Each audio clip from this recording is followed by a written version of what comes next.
মতন করে আমাকে আবার উল্টো বলছে যে আমার মুখটা চিনে রাখলি তো, এরপর থেকে আমার টোটোয় আর উঠবি না। মানে তার কতটা পাওয়ার হয়ে গেছে যে সে এই কথা বলছে। আমি তোমাদের সাথে একটা কথা জানানোর জন্য এই ভিডিওটা করতাম না ভিডিওটা, কিন্তু আমার মাথাটা মানে এতটাই গরম হয়ে গেছে। মানে আমি যে এখনও জামা ছাড়িয়ে নিয়ে এসে আমার ছেলেকে নিয়ে গেছিলাম স্কুলে। তো আজকে আমার সাথে আমার ননদের ছেলেও গেছিলো, বলেছিল ভাইয়ের স্কুল দেখবে, তার জন্য নিয়ে গেছিলাম ওকে। ওর বয়স হয়ে গেছে, ভাড়ার বয়স হয়ে গেছে, তবুও মানে আমাদের এই ভাজনঘাট পালপাড়া মানে, তো সেই পালপাড়ার থেকে আমরা উঠেছি, এক অটোয় উঠে গেছিলাম মাঝদিয়া পর্যন্ত। সেই কাকুটা কিন্তু ওর ভাড়াটা নেয়নি, আমার ভাড়াটাই শুধু নিয়েছে। তো আমি 50 টাকা তাকে দিয়েছিলাম, সে আমাকে 40 টাকা ফেরত দিয়েছে। ভালো কথা। ওইখান থেকে আবার আমি মাঝদিয়া থেকে কৃষ্ণগঞ্জ গেছি স্কুল পর্যন্ত। তো সেই কাকুটাও কিন্তু ওই আমার ননদের ছেলের ওই ভাড়াটা নেয়নি। আমি ভাড়াটা দিতে গেছি, বলছে ওর আবার কী ভাড়া নেবো, নেয়নি। বেশ, আমি তো না ভাড়া না দিয়ে তো আমি অন্য গাড়িতে উঠছি না। আসার সময়ও যে গাড়িতে এসেছি মাঝদিয়া পর্যন্ত, সেই গাড়ির কাকুটাও কিন্তু ভাড়া নেয়নি। ভালো কথা। এবার আমি মাঝদিয়া থেকে যে টোটোটা ধরবো আমাদের এখানে আসার জন্য, সেই টোটোয় আমি মানে ওই টোটোটা থেকে নেমেই আমি, ওরা বলছে এই গাড়ি এইখানে যাবে, তো ওদের আমি উঠিয়ে দিয়ে আমি একটু পরোটা কিনতে গেছি। আমার কাছে ছিল 200 টাকার নোট।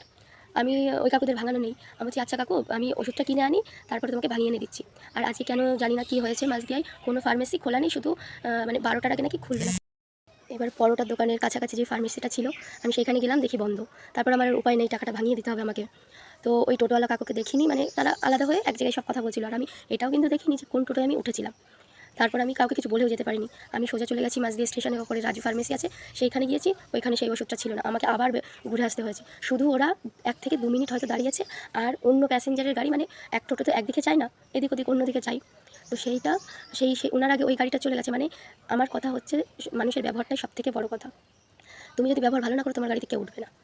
উনি 1 মিনিট দাঁড়িয়েছে কি দাঁড়ায়নি, আমাকে কতগুলো কথা শোনালো। তারপর বলছে কি আমি গেছি টোটো, মানে আমার টাকা ভাঙানো হলো না, সেই 200 টাকা নিয়েই আমি আবার ওই দোকানে গেলাম। তারপরে আমাকে ভাঙিয়ে দিল ওরা। ভাঙিয়ে দিয়ে টোটোর কাছে বলছে তোর কোনো দায়িত্ব নেই, হ্যাঁ তুই ছেলে রেখে চলে গেছিস, আমার কতগুলো প্যাসেঞ্জার চলে গেল। তারপর আমি বলছি যে কতক্ষণ তুমি দাঁড়িয়েছো, আর তোমাকে তো বেশিক্ষণ দাঁড়াতে হয়নি।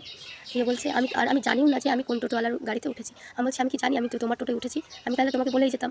বলছে তোর কোনো দায়িত্ব নেই, এ নেই সে নেই। তারপর আমি বলছি আচ্ছা ঠিক আছে, আমার ভুল হয়েছে তো, ঠিক আছে আমি যাবো না তোমার টোটোয়, আমি অন্য টোটোয় চলে যাচ্ছি। দিয়ে বলছে আমি নেমেও পড়েছি, আমি ওদের নামিয়েও ফেলেছি টোটো থেকে। বলছে তাহলে এতক্ষণ দাঁড় করালে আমাকে আমার ভাড়া দে, টোটোর ভাড়া দে। আমি বলছি না, ভাড়াটা নিয়ে নাও, আমি 10 টাকা ধরিয়ে দিয়েছি। বলছে ওর টাকাটা দে। আমি বলছি একটা গাড়িওয়ালাও তো ওর টাকাটা নিল না, হ্যাঁ। তারপরে তাও আমি দিয়েছি 50 টাকার নোট দিয়েছি।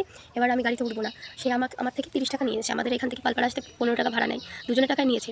নিয়ে এবার আমি উঠবো না, ওনার টোটো উঠবো না। আমাকে যেহেতু বলেছে যে আমাকে এতক্ষণ দাঁড় করে রেখেছিস, তার জন্য আমার টাকা দে। আমি দিয়েও দিয়েছি ভাড়া, যে আমি তোমার টোটো যাবো না, তোমার টাকাটা আমি দিয়ে দিচ্ছি, নিয়ে নাও। উনি নিয়েছে। একটা পাশ থেকে লোক এসে বলছে কী হচ্ছে এখানে, ঝামেলা হচ্ছে কেন? দিয়ে আমি বলছে উনি আবার উল্টে বলছে যে ও এতক্ষণ আমাকে দাঁড় করে রেখেছে, এখন যাবে না বলছে, আর এদিকে টাকা দিয়ে দিচ্ছে। উনি কিন্তু চেয়েছে টাকাটা। আমার কি টাকা বেশি হয়ে গেছে যে আমি তোমাকে আগে নিজে টাকা দিয়ে দেবো, সেই টোটোয় আমি উঠবো না, আমি তোমাকে টাকা দিয়ে দেবো? তারপর উনি সেই যাচ্ছে তাই ব্যবহার করলো। আমি তো ওনাকে তোমাদের মানে ফেসটা দেখাতে পারছি না। তো সবাই হয়তো চেনো, মাঝদিয়ায় থাকে টোটো স্ট্যান্ডে ওই লোকটা, এতটা অসভ্য, সবার সাথে ঝগড়া বাঁধে, সবার সাথে।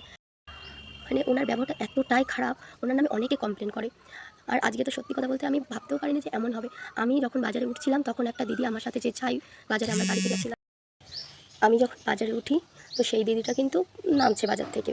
আর আমরা কিন্তু একই টোটোয় যেতাম, রিজার্ভ করা গাড়ি ছিল ওটা। একটু প্রবলেমের জন্য গাড়িটা এখন যাচ্ছে না, যার জন্য আমাদের কেটে কেটে যেতে হচ্ছে। তো মানে 2 মিনিট ওয়েট করতে হয়নি, আর ওনার এসে এত দিমাগ আমার দেখতে হবে, আমি তো ভাড়া দিয়ে যাবো, তাহলে তোমার এত কথা শুনবো কেন? মানলাম আমার ভুল হয়েছে কি, যে আমি তোমাকে জানিয়ে যেতে পারিনি, কিন্তু আমি এটাও তো বলছি যে তোমাকে আমি টোটোর কাছে পাইনি, আর আমি জানিও না আমি কোন টোটোয় উঠেছি। কোনো মতে মানবে না, উল্টে আমাকে বলছে আমাকে দাঁড় করালে সেই টাকাটা আমাকে দে। আমি তো লোকটার ফটো বা ভিডিও তোমাদের কিছু দেখাতে পারছি না, কারণ সেই সময় ফোন আমি বার করিনি, কিন্তু লোকটার বর্ণনা তোমাদের দিয়ে রাখি। তার বাড়ি মনে হয় ভাজনঘাট, আর একটু ফর্সা আছে, গাইফা আছে, একটু টাক মতন। ওই লোকটা দেখবে সব থেকে মানে নুনে পোড়া কথা বলে, সবার সাথে তার ঝামেলা হয়, এতটাই অসভ্য লোক উনি। আর তোমাদেরও বলছি যে ওনার টোটোয় ওঠার আগে একটু সাবধান হয়ে উঠবে, আর কিছু আমার বলার নেই। আর তোমরা তো আমার ভয়েস শুনে, আমার চোখ মুখ দেখে বুঝতেই পারছো যে আমার শরীরটা কতটা খারাপ। আমি ওষুধটা কিনতে গেছিলাম, আমার কাশি হচ্ছে খুব, তার জন্য কিন্তু আমি গেছি। আমি তো ইচ্ছা করে বা আমার খুশির জন্য তো আমি যাইনি, আমি বিপদে পড়েই গেছি। তার সত্ত্বেও উনি শুনবে না, উনি ওনার মতন করে আমাকে আবার উল্টে বলছে যে আমার মুখটা চিনে রাখলি তো, এরপর থেকে আমার টোটোয় আর উঠবি না। মানে তার কতটা পাওয়ার হয়ে গেছে যে সে এই কথা বলছে। চলো তুমি তোমার পাওয়ার নিয়ে থাকো, তোমরাও একটু সাবধানে ওনার টোটোয় উঠো। আর কি বলবো, সত্যি একেবারে বাজে এক্সপিরিয়েন্স হলো।